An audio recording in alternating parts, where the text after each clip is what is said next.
कलह का समाधान किसी बड़े ने किया है कि 100 गांव को उन्होंने नशा मुक्त और मुकदमा मुक्त कर दिया। घड़ा आवाज तब करता है जब वो खाली होता है। महाराज जी, एक और प्रश्न है, क्योंकि आप युवाओं से ज़्यादा जुड़े रहते हैं। आपने संस्कार उपवन की भी स्थापना इसलिए की है क्योंकि लोगों में, बच्चों में शिक्षा आए और आज के जो बच्चे हैं वो कुछ सीख पाएँ। लेकिन अभी जो युवा पीढ़ी चल रही है उसमें ख़ास तौर पर रिश्ते टूटने की बातें बहुत आती हैं। ज़्यादा दिनों तक शादियां नहीं चलती या आपस में लड़ाई होती है, घर परिवार में सुख शांति नहीं रहती। तो आजकल जो इतने ज़्यादा रिश्ते टूट रहे हैं, इनका क्या कारण है? आप लोगों को कैसे समझाएंगे कि जो देखिए कृष्ण राधा का एक अमर प्यार जिसको हम लोग सब बात करते हैं, अगर शबरी ने राम जी को बेर खिलाए थे, भले ही वो एक बार में ले, लेकिन कितनी लंबी कहानी चली। लेकिन आजकल कहानियां खत्म होने लगी। हाँ। उस पर आप कुछ समझाइए और बताइए।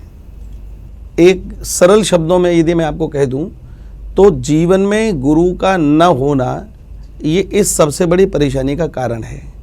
दो लोगों की कलह ये अभी से नहीं, पुराने काल से चली आ रही है, पर उस कलह का समाधान किसी बड़े ने किया है। यदि आप अपने जीवन में किसी गुरु को या बड़े जन को अपने आदर्श के रूप में रखते हैं तो किसी भी प्रकार की कलह नहीं होगी। मुझे तो नानाजी देशमुख जो भारत रत्न रहे उनका स्मरण होता है। मैंने उनकी जीवनचर्या में पढ़ा कि 100 गांव को उन्होंने नशा मुक्त और मुकदमा मुक्त कर दिया। कैसे कि कोई भी झगड़ा आता, वो कहते कि भाई कोर्ट में बाद में जाओ, पहले हमारे पास बैठो। और वो अपने विवेक से, अपने चातुर्य से, अपनी वाक्पटुता से ऐसे ऐसे प्रश्नों का समाधान सहज में कर देते थे कि वो लोग कहते थे कि इतनी नॉलेज हमको नहीं जितनी इनको है। माने उन्होंने गुरु का काम किया। और कितनी भी समस्या कब आती है? जब अज्ञानता होती है, और जब ज्ञान परिपूर्ण होता है तो वहाँ समस्या नहीं आती। घड़ा आवाज़ तब करता है जब वो खाली होता है, भरा हुआ घड़ा आवाज़ नहीं करता। ऐसे ही जीवन में गुरु का होना परम आवश्यक है। आज सुप्रिया जी, ये बहुत इंपॉर्टेंट प्रश्न है, बहुत बर्निंग। इस समय आप 100 रिश्तों को देखेंगे तो उनमें से मैं समझता हूँ 50 या 60 रिश्तों में कहीं ना कहीं खटास है। जी। और वो केवल इसलिए है कि लोग अपने जीवन में किसी को अपना आइडियल नहीं मान रहे। आइडियल मान रहे हैं तो किसको मान रहे हैं?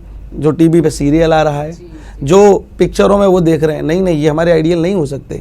ये लोग तो केवल धन कमाने के लिए एक प्रदर्शन मात्र कर रहे हैं। जो चीज़ के लिए बल्क में लोग इनको दर्शक के रूप में मिल जाते हैं, वही चीज़ परोस देते हैं। इनको मतलब नहीं है कि समाज अच्छी ओर जा रहा है, बुरी ओर जा रहा है। लेकिन हम लोग इस बात पर बहुत विचार करते हैं। जीवन में गुरु, आप इसको एक ऐसे और समझें, एक होती है पतंग और एक होता है पतंगा। पतंग, पहले पतंगे को कहते हैं। पतंगा जो होता है वो ऐसा है कि परम स्वतंत्र न सिर पर कोई, स्वतंत्र होता है। वो अग्नि के चारों ओर जाता है, उससे आकर्षित होता है और उसी अग्नि की लौ में फटाक से फट करके खत्म हो जाता है। दूसरी ओर पतंग आती है। पतंग को कोई उड़ाता है। और कभी यदि आपने सुप्रिया जी पतंग उड़ाई हो तो आप बढ़िया से जानती होंगी कि पतंग उड़ाने वाला कभी नहीं चाहता कि मेरी पतंग नीचे की ओर आए, वो आकाश में तनी रहे, आगे जाए, बढ़ती रहे और कोई इसको काटे नहीं, और नीचे तो बिल्कुल भी ना आए। वो पूरा सावधानी से ध्यान रखता है। कभी कभी तो पतंग उड़ाने वाला भी बेचारा नीचे छत के गिर जाता है लेकिन पतंग नीचे नहीं गिरनी चाहिए। गुरु का ऐसे ही पतंग उड़ाने वाले की तरह ही हमारे जीवन में महत्व होता है, भूमिका होती है।